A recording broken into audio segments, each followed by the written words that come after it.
காலத்துல ஃபேஸ் ஃபுல்லா எண்ணெய் வலியுது, ஃபேஸ் ரொம்ப டல்லா இருக்கு அப்படின்னு ஃபீல் பண்றீங்களா? இந்த அழகு தரும் செக்மெண்ட்ல உங்களுக்கான மூலிகையோட தாங்க இன்னைக்கு நான் வந்திருக்கேன். ஆக்சுவலி பாத்தீங்கன்னா இப்ப நான் சொல்ற மூலிகை ஈஸியா நம்ம வீட்டு கிச்சன்லயே அவைலபிளா இருக்கு. இது நம்ம ஸ்கின் கேருக்கு ஒரு ஹிடன் ஜெம்னே சொல்லலாங்க. இது என்ன அப்படின்னா அழகும் ஆரோக்கியமும் ரெண்டும் சேர்ந்து கொடுக்கிற நம்ம புதினா தான் அது.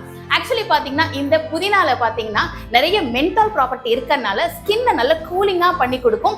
ஏன்னா ஸ்கின் இன்ஃப்ளமேஷன் இல்ல ரேஷஸ் இந்த மாதிரி ஹீட்னால எது வந்தாலுமே இது சரி பண்ணிடுங்க.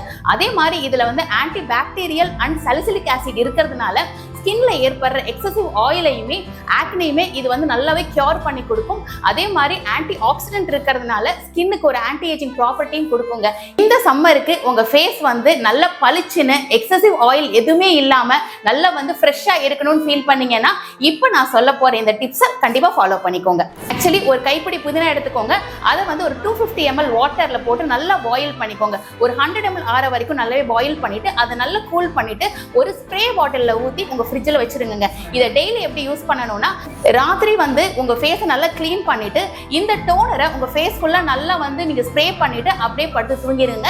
டெய்லி இதை கண்டினியூஸா நீங்க இந்த வெயில் காலம் முடிகிற வரைக்கும் நீங்க கண்டினியூ பண்ணிட்டே வந்தீங்க அப்படின்னா உங்க ஃபேஸ்ல உள்ள எக்ஸசிவ் ஆயில் எல்லாமே கிளீன் ஆகி உங்களோட ஃபேஸ் நல்ல ரேடியண்டா ரொம்ப புத்துணர்ச்சியோட ஆக்னிஸ் எல்லாமே குறைய ஆரம்பிக்கும். இந்த டிப்ஸை கண்டிப்பா நீங்க ஃபாலோ பண்ணிட்டு உங்களோட ஃபீட்பேக்கை நம்ம கமெண்ட் செக்ஷன்ல போடுங்க. இது மாதிரி நிறைய மூலிகைகள் பத்தி நீங்க தெரிஞ்சுக்கணும் அப்படின்னா நம்ம இறை நேச்சர்ஸ் பேஜை ஃபாலோ பண்ணுங்க.